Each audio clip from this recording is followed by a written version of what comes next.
wako, ukatutumie kama jinsi upendavyo wewe, ukafungue fahamu zetu na akili zetu na mawazo yetu yawe mahali hapa, ni katika jina la Yesu Kristo, amen.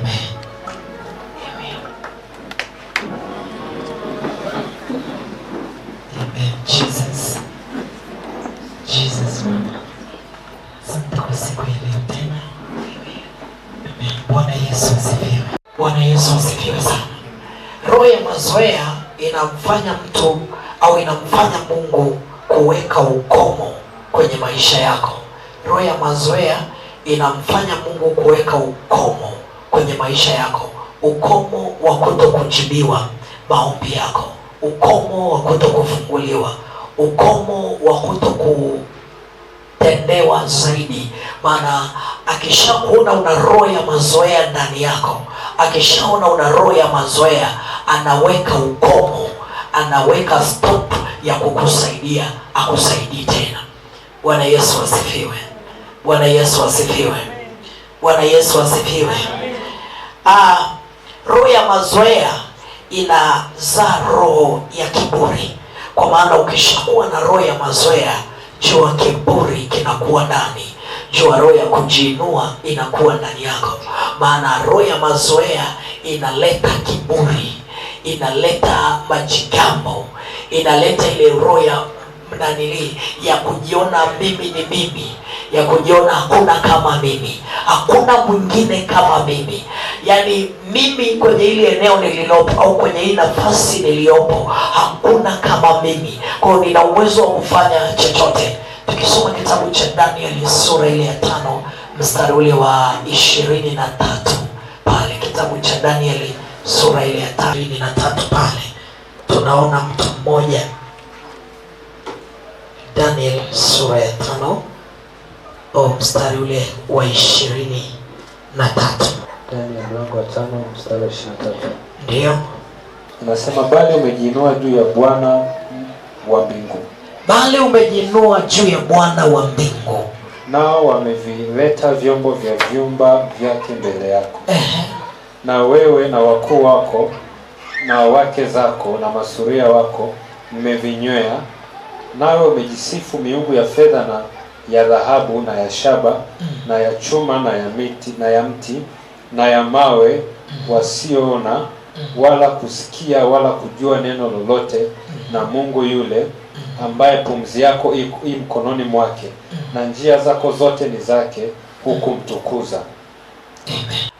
Belshaza alipopewa madaraka na Mungu, aliyalewea madaraka, aliingiwa na roho ya ukawaida ndani yake.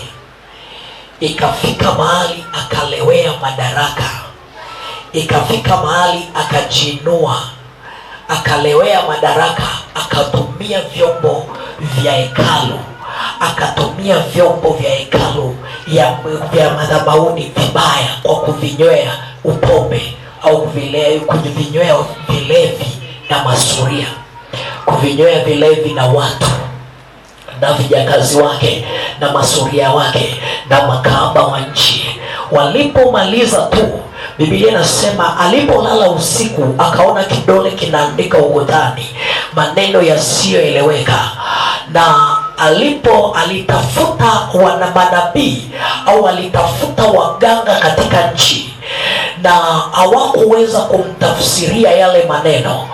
Alikuwepo mtu mmoja Danieli, ambaye ni nabii wa Bwana. Alikuwa ni mtu mwenye hekima katika nchi ya Israeli.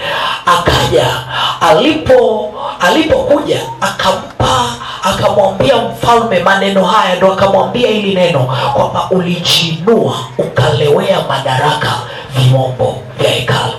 Sasa ukisoma pale chini unaona akamwambia, na maneno haya yameandikwa mene tekeli na peresi, kwa maana ufalme wako umepimwa. Bwana Yesu asifiwe. Bwana Yesu asifiwe. Kwa maana vitu vyako vimepimwa, kwa maana uponyaji wako umepimwa, utabiri wako umepimwa kwenye kipimo.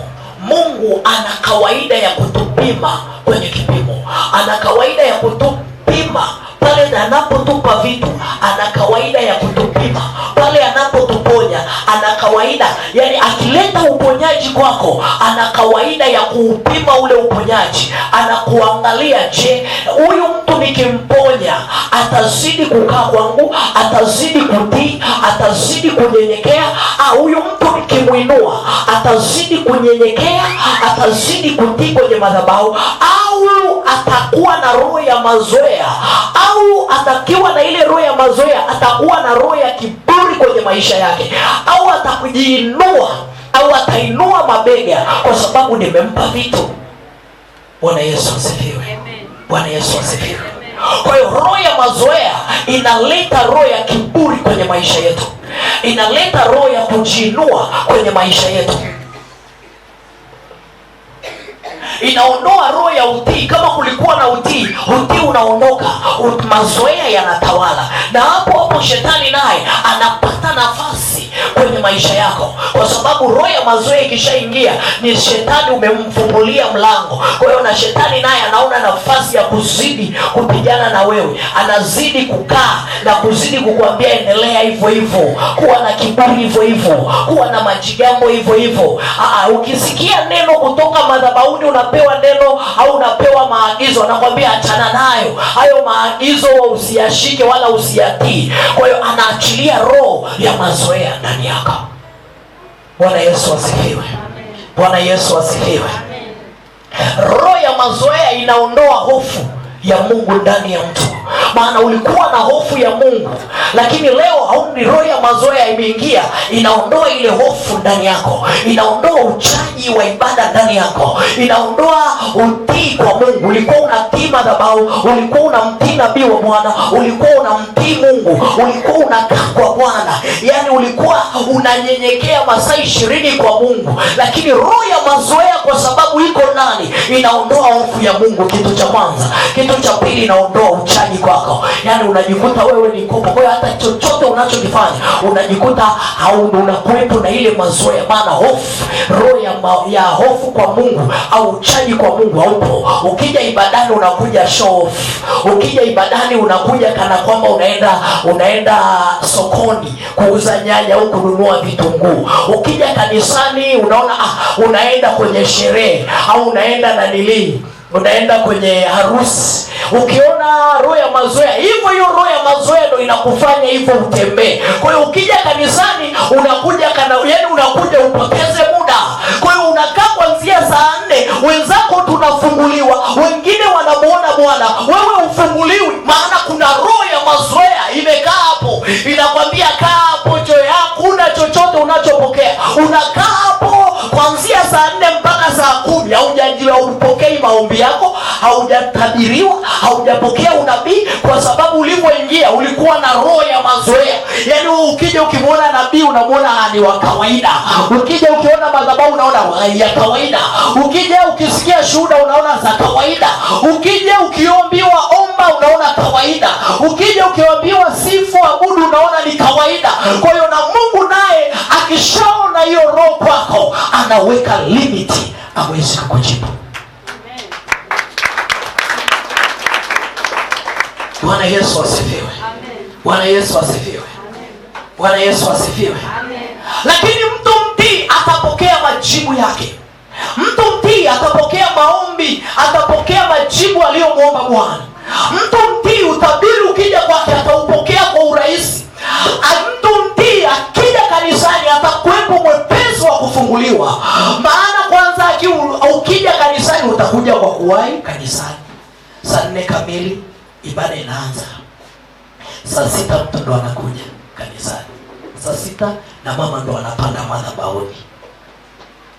Bwana Yesu asifiwe. Mama anakuja kuanzia saa 3 yuko hapa. Wengine anakuja saa 6. Alafu huyo mtu anahitaji kujibiwa maombi yake. Mungu anaendaga na muda. Kwa maana tumeweka agano la kuja kanisani saa 4 kamili. Malaika wa hii madhabahu, malaika wa kutuhudumia tayari saa 4 kamili yuko hapa. Kwa hiyo nabii anakusubiria, madhabahu inakusubiria, alafu Mungu anakusubiria. alafu malaika wanakusubiria, alafu unahitaji kufunguliwa, alafu unahitaji upate mtaji ukafungue biashara, alafu unahitaji upate pesa ujenge nyumba, alafu unahitaji hayo magonjwa ulionayo yaondoke. Unakuja saa 5, lakini Mungu yuko hapa kuanzia masaa 24, yuko hapa, malaika wako hapa, nabii kashafika, yuko hapa, madhabahu iko tayari kukuhudumia, iko hapa. Kwa hiyo yaani anasubiria. Kwa hiyo unakuja kama bosi, alafu hata wakati mwingine unakuja umeweka zako tu mkono mfukoni, taratibu, una shida. Unatembea kama unaenda kwenye harusi, au kama bibi harusi unaenda kwenye harusi, una shida. Hujui kama unaenda kanisani, hujui kama unaenda ibadani. Hiyo roho ya mazoea imetembea kwenye makanisa leo, na inatesa watu wa Mungu leo, na inatesa Wakristo leo, kwa sababu hata kanisani wanaenda show, kanisani wanaenda kwa kutipu. Wakimwona nabii wanaona ni shangazi yake, wanamuona kawaida. Ukiona praise na sifi na abudu unaona haya kawaida. Tena wanaimba nyimbo ambazo sio za kwao, watu hai kawaida. Nabii akitoa unabii kwako unacheka. Yaani nabii anakusimamisha, anakufungua, anakuambia naona hichi, unacheka. Alafu unataka ujibiwe. Uko hapo unacheka. Yaani unatolewa unabii unaona kawaida. Yaani tena unacheka. Kijeli kabisa. Kweli itakuwa ni kweli mama. Kweli. Alafu nataka Mungu akujibu.